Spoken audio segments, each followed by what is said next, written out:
Here are 5 things about the pentatonic scale that you may not have realized.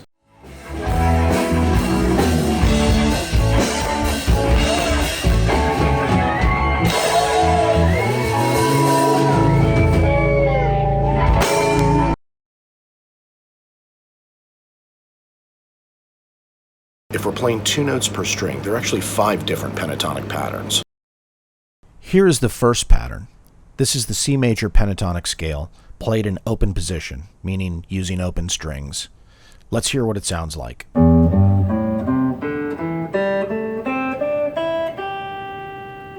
Here's the second pattern, still C major pentatonic, played in second position. This means the lowest fret we will play for this pattern is at the 2nd fret. This is what it sounds like.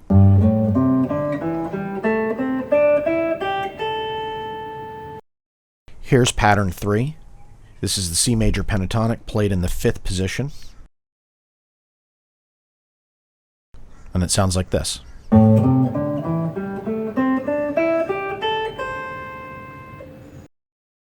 Pattern number 4, still C major pentatonic played in the 7th position.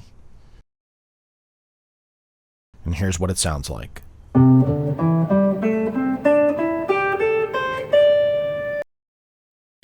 Finally, we have the 5th pattern, still C major pentatonic. We're playing in the 9th position. And this is what it sounds like. The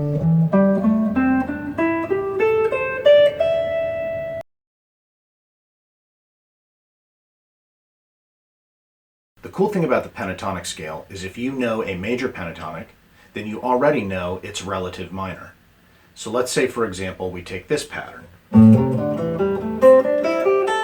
Probably one of the most common pentatonic patterns that people know. This is C major pentatonic. There's the C. C has a relative minor key called A minor. They have the exact same notes. All major pentatonic scales have a relative minor that uses the same pattern. Take a look at this diagram. What you're seeing is all of the relative major and minor keys. If a major and minor key belong together, they're in the same color. So for example, if we took a slice out of this, so you can see in gold here we've got the key of C major and its relative minor is A minor. If you're not sure how to get one or the other, just reference this picture.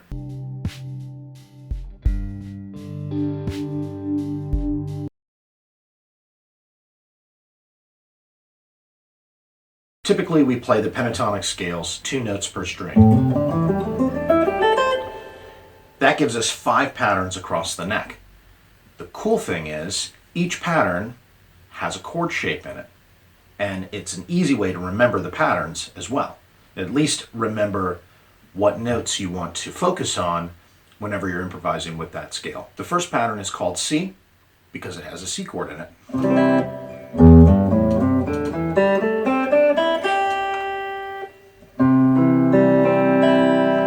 Those notes are in that scale. The second pattern is called A because it has an A chord in it, or an A-shaped chord.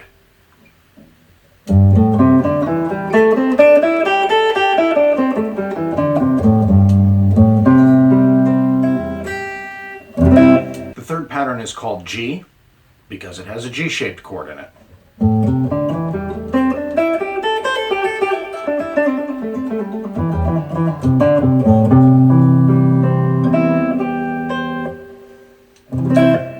The fourth pattern is called E because of the E-shaped chord that's in it.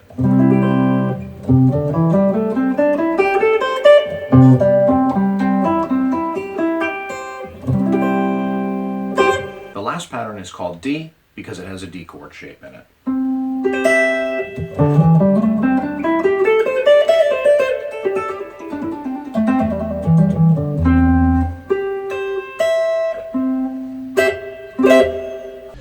Let's go ahead and put all of the pentatonic patterns on the guitar neck in the order that they appear. In this case, we're in the key of C major or A minor pentatonic.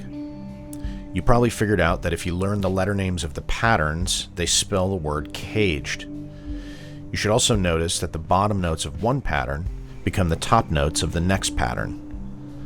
When you get to the D pattern, you just start over with the C pattern again. You can see the bottom notes of the D pattern form the top notes of the C pattern.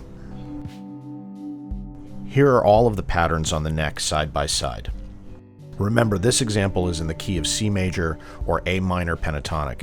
If you want a different key, you just shift all of the patterns accordingly.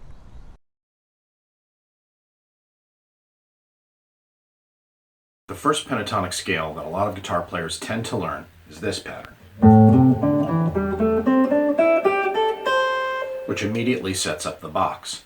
But there's a cool thing here. These 5 notes, if we eliminate the low string, not including that note, these notes can all be found higher up on the neck. So for example, this third note into the scale is the 10th fret on the string above.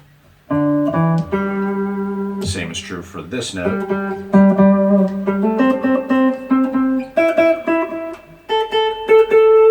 So in a sense, you can extend that exact same scale.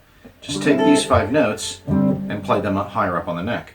So you could extend the scale out like this.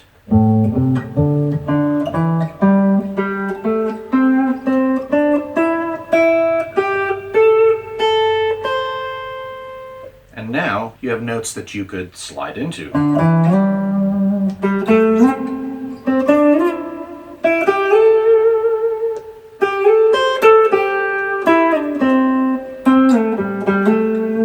It gives you some variations and starts to get you out of the box a little bit.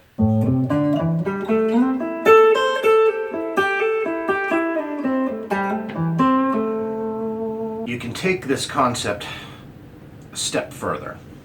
If we have this pattern, well, there's a pattern below it, meaning the notes are lower, further down the neck.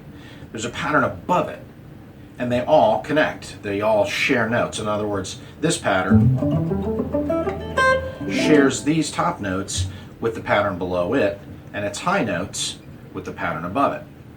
So basically, if you combined all 3 patterns, you are now getting multiple sets of notes.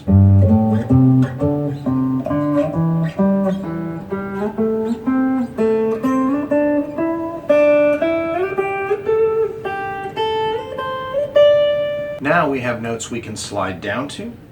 Now we have notes we can slide up to.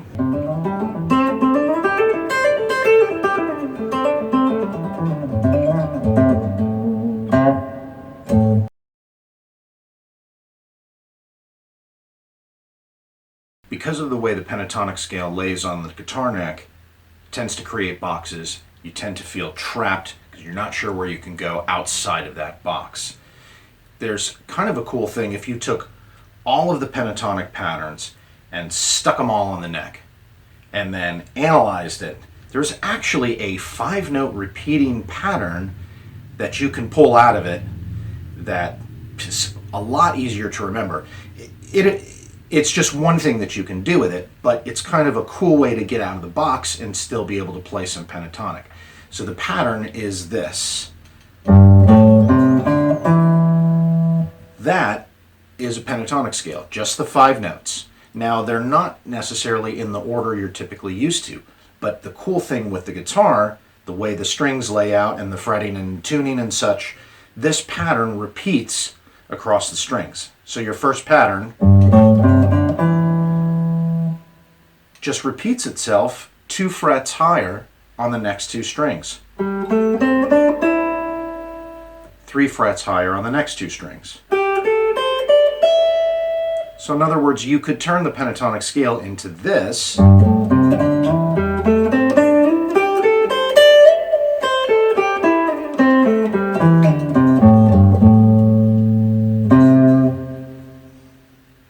And now you're playing a pentatonic and not stuck in a box.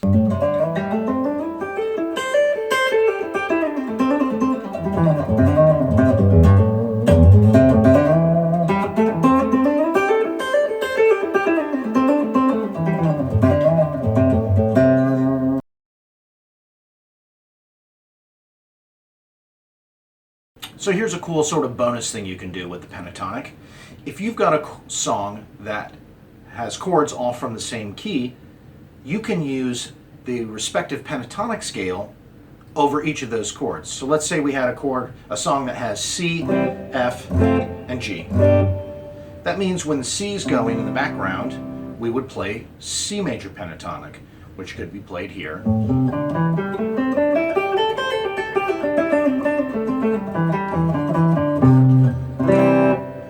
When it changes to F, we play F pentatonic.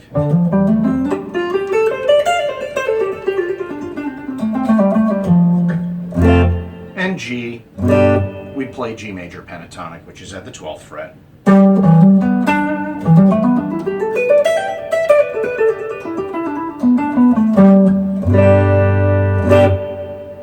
And there you go. You can change the pentatonic with the chord change. And that's actually going to give you notes that make a little more sense based on what chord is being played in the rhythm section.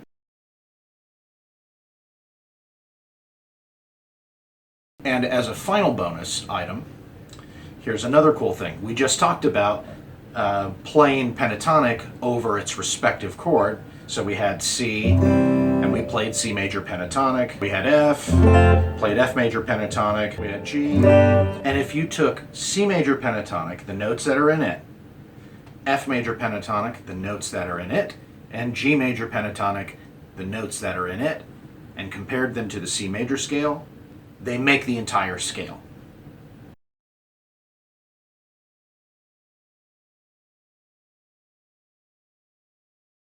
The usefulness of that is that as that gets into the brain and under your fingers, you will start to be able to use the rest of the major scale in your improvising instead of just having to be stuck with the pentatonic scale, because there's a lot of other notes and flavors and sounds that you can get. The pentatonic scale is just a good starting point.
Ask your doctor if guitar curmudgeon is right for you. If you have seasonal allergies, guitar curmudgeon may not be right for you. If you take the world too seriously, guitar curmudgeon may not be right for you. Side effects may include, but not limited to, headache, nausea, vomiting, dizziness, death, dysentery, lycanthropy, mild heart explosions, darkened stool, darkened soul, mild discomfort, extreme discomfort, vampirism, mild rash, your mom, ear bleeding, internal bleeding, somnambulism, narcolepsy, and a rare chance of improving on your instrument or at least looking cooler to your friends.